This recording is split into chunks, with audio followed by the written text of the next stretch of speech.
চট্টগ্রামের পটিয়ায় থানা ঘেরাও, পুলিশের সাথে হামলা, পাল্টা হামলার পর আরেকটা ঘটনা ঘটল বীভৎস। এরকম ঘটনা নিয়ে আমাদের আসলে খুব কঠোর হওয়া দরকার আছে। এটা লালমনিরহাটের পাটগ্রাম থানায়। এবার অভিযুক্ত বিএনপি। চট্টগ্রামের পটিয়ায় অভিযুক্ত ছিল বৈষম্য বিরোধী ছাত্র আন্দোলন, এবং এখানে সারপ্রাইজিংলি এনসিপি নেতারাও গিয়ে সরেজমিনে এখানে অনেক কিছু করেছেন। এবং সর্বশেষ খবর অনুযায়ী আমরা যেটা দেখলাম, পটিয়ার ওসিকে প্রত্যাহার করা হয়েছে। খুবই খারাপ খবর। খুবই খারাপ জেস্চার ফ্রম দ্য গভর্নমেন্ট। আমি আসবো সেই জায়গায়ও, কিন্তু পাটগ্রাম নিয়ে আসলে একটু কথা বলতে চাই। এবং বিএনপি এবার এখানে জড়িত হয়েছে। বিএনপির অনেক মানুষজনের বিরুদ্ধে, বিশেষ করে তৃণমূল পর্যায়ের মানুষজনের বিরুদ্ধে চাঁদাবাজি, দখলদারির নানান রকম অভিযোগ আছে। এবং এগুলো সত্যতা যে আছে তার প্রমাণ হলো বিএনপি তার সর্বোচ্চ নেতৃত্বের পর্যায় থেকে এদের অনেককে বহিষ্কার করেছে। সংখ্যাটা কয়েক হাজার সম্ভবত এখন, আমি সর্বশেষ স্ট্যাটিস্টিক্সটা জানি না। তার মানে বিএনপি স্বীকার করছে এগুলো হচ্ছে, যেখানে অভিযোগ হচ্ছে সেখানে এগুলো করছে। এর মধ্যে একই সাথে জরুরি কথা, যখন এই ঘটনাগুলো ঘটে আমরা সরকারের পদক্ষেপ আসলে সেভাবে দেখি না। এগুলো তো সরকারের পদক্ষেপ নেওয়ার কথা, কিন্তু এবার যে ঘটনাটা হলো, আমি মনে করি বিএনপিকে বহিষ্কার, এদের সাথে যারা জড়িত আছে তাদেরকে তো বহিষ্কার করা হয়তো হবেও, কিন্তু এদের যাতে শাস্তি নিশ্চিত হয় সেই ব্যাপারেও বিএনপির খানিকটা হলেও মনিটরিং করতে হবে। যদি আমরা অনেক সময় ফৌজদারি অপরাধে জড়িত বিএনপি সদস্যদের বিরুদ্ধে যেন পুলিশ ব্যবস্থা নেয় সেই আহ্বানও তাদেরকে জানাতে দেখেছি, কিন্তু এটা খুবই সিরিয়াস একটা চাঁদাবাজির ঘটনা। আর থানায় গিয়ে হামলা করা, মানে আমি এটাকে বিদ্যমান প্রেক্ষাপটে আমাদের অত্যন্ত গুরুত্বপূর্ণ একটা রাষ্ট্রীয় প্রতিষ্ঠান পুলিশের অ্যাক্টিভ হয়ে ওঠার ক্ষেত্রে খুব বড় ব্যারিয়ার বলে মনে করি। ঘটনা হচ্ছে এরকম, আমি প্রথম আলোর শুরুর অংশটুকু পড়ছি। পাথরমহলের রয়্যালটির নামে চাঁদা আদায়ের অভিযোগে ইজারাদারের 2 কর্মচারীকে ভ্রাম্যমাণ আদালতে সাজা দেওয়ার ঘটনাকে কেন্দ্র করে লালমনিরহাটের পাটগ্রাম থানায় হামলা হয়েছে গতকাল বুধবার রাতে 10:30টার দিকে। 200 থেকে 250 জনের একটি দল থানায় ঢুকে ভাঙচুর করে সাজাপ্রাপ্ত 2 আসামিকে ছিনিয়ে নিয়ে যায়। অভিযোগ উঠেছে বিএনপি ও সহযোগী অঙ্গ সংগঠনের নেতাকর্মীরা এই অভিযান চালিয়েছেন। এখানে দেখা গেছে ভাঙচুর করেছে, নথিপত্র তছনছ করা হয়েছে, আহত হয়েছে অনেক পুলিশ সদস্য। এর মধ্যে 2 জন বলা হচ্ছে হাসপাতালে চিকিৎসাধীন। বিএনপি বরাবরের মতোই সবাই যা করে এটার সাথে সম্পৃক্ততা অস্বীকার করেছে। বিএনপির পক্ষ থেকে বরং পুলিশের বিরুদ্ধে অভিযোগ করা হয়েছে যে পুলিশ তাদের সাথে চাঁদাবাজি করে, মোটা অঙ্কের টাকা চেয়েছে, তারা সেটা দেননি বলে তাদের কর্মচারীকে তুলে ধরে নিয়ে গেছেন। একই ধরনের কথাবার্তা বিএনপির পক্ষ থেকে বলা হয়েছে। আরেকজন নেতাও একই ধরনের কথাবার্তা বলেছে। এখন হতে পারে, তাত্ত্বিকভাবে ধরে নিচ্ছি, যে পুলিশ টাকা চেয়েছে এবং 2 জনকে ভ্রাম্যমাণ আদালত সাজা দিয়েছে। ভ্রাম্যমাণ আদালতের বিরুদ্ধে আমরা দীর্ঘদিন ধরে কথা বলেছি। এক্সিকিউটিভ ম্যাজিস্ট্রেট দিয়ে ভ্রাম্যমাণ আদালত পরিচালনা করা সংবিধান পরিপন্থী, এটার অবসান চাই আমরা ইন এনি কনসিডারেশন। কিন্তু যেটা জরুরি আলাপ সেটা হচ্ছে, তাহলে তারা যখন শাস্তি দিয়েছেন, এখানে বলা হচ্ছে হাতে নাতে চাঁদার যে রসিদ আছে সেটা সহ তাদেরকে ধরা হয়েছে এবং শাস্তি দিয়ে থানায় নিয়ে যাওয়া হয়েছে। কাগজে কলমে এখনও এটা একটা শাস্তি, এটা কোনো অভিযুক্তকে গ্রেফতার না, এটা শাস্তিপ্রাপ্ত কাউকে গ্রেফতার। তারপর গিয়ে থানায় হামলা হয়েছে, এটা সরেজমিনে দেখা গেছে, ছবি আছে। মানে বিএনপি এবং অঙ্গ সংগঠনের মানুষজনই এখানে গেছেন, এটা মনে করার কারণ আছে, কারণ তারা যে থানায় গিয়েছিলেন এটা কিন্তু তারা বলেছেন। আমি জায়গাটা একটু পড়ি। তারা এভাবে বলছেন, এই ঘটনার এখানে এই বক্তব্য হচ্ছে উপজেলা স্বেচ্ছাসেবক দলের সাবেক সভাপতি বাদশা জাহাঙ্গীরের বক্তব্য পাওয়া যায়নি, যিনি ইজারাদার ছিলেন সম্ভবত। বিএনপির সাধারণ সম্পাদক উপজেলা বিএনপির তিনি ওয়ালিউর রহমান, তিনি বলছেন এই ঘটনায় বিএনপির কোনো সম্পৃক্ততা নেই। ইজারাদার বৈধভাবে 9টি পাথরমহলের ইজারা পেয়েছেন, সেই অনুযায়ী লোকজন দিয়ে পাথর বালু উত্তোলন করছেন।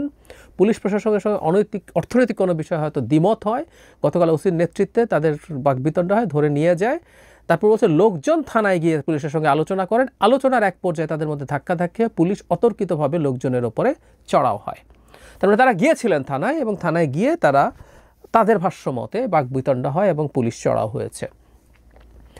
পুলিশ চড়াও হয় না তা না, আমি ইভেন গতকাল পটিয়াতেও যা হয়েছে আমরা এখানে একটু টেনে আনি। আমি সিরিয়াসলি মনে করি সেখানে পুলিশ অত্যন্ত সঠিক কাজ করেছিল, পুলিশ আইন মেনেই কাজ করছিল। কিন্তু আমাদের পুলিশের বিরুদ্ধে এই অভিযোগও আছে, পটিয়ায় সেটা হয়েছিল কিনা তদন্ত করে দেখতে হবে। দীর্ঘকাল ধরে পুলিশ খুব ডিসপ্রপোর্শনেট বল প্রয়োগে অভ্যস্ত, মানে যতটুকু বল প্রয়োগ করে একটা সিচুয়েশন হ্যান্ডেল করা যায়, ট্যাকল করা যায়, তাদের মানে অনেক ক্ষেত্রেই তারা এর চাইতে অনেক বেশি করেছেন।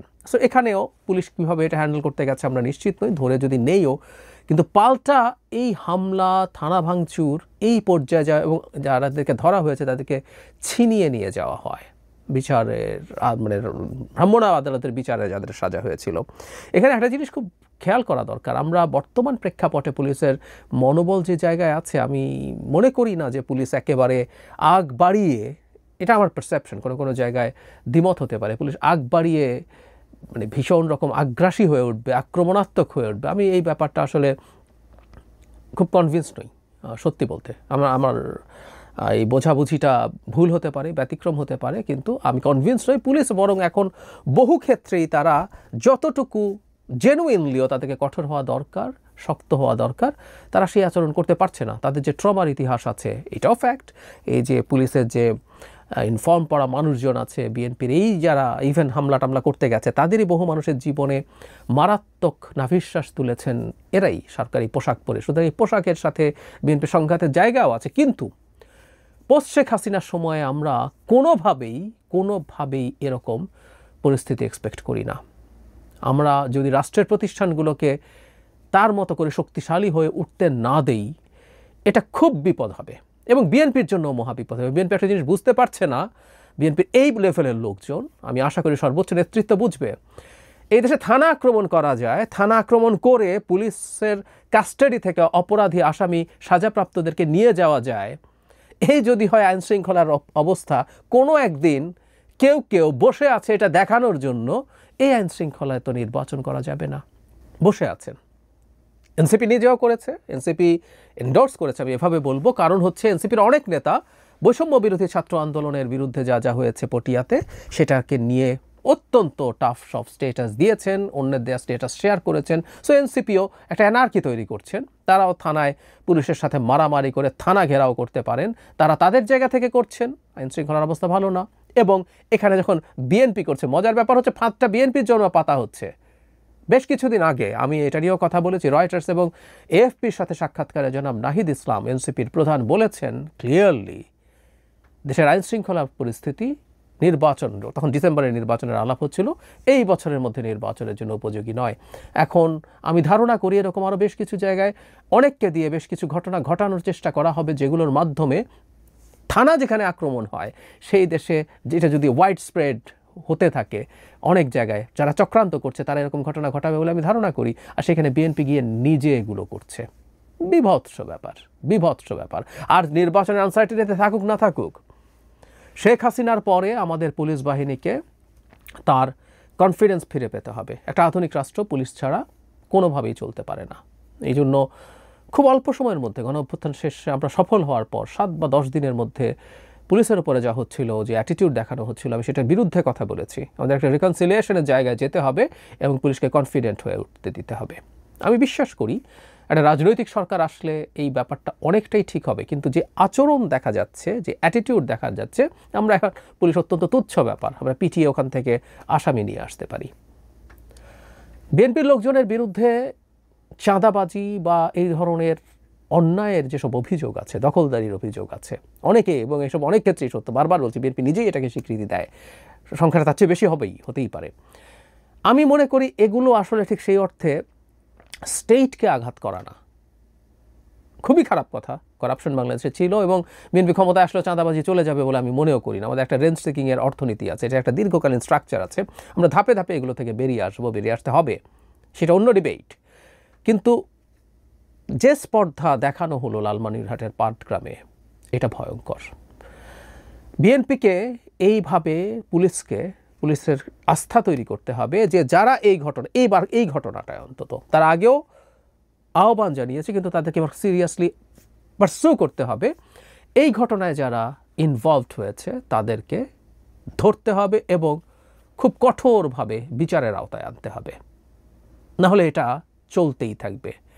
পুলিশকে যদি এই শক্তি, এই ক্ষমতা না দেয়া হয়, তাহলে আসলে লাভ নেই। পটিয়াতে যেটা হলো, এটা আরও এরকম ঘটনা ঘটানোর পথ তৈরি করবে।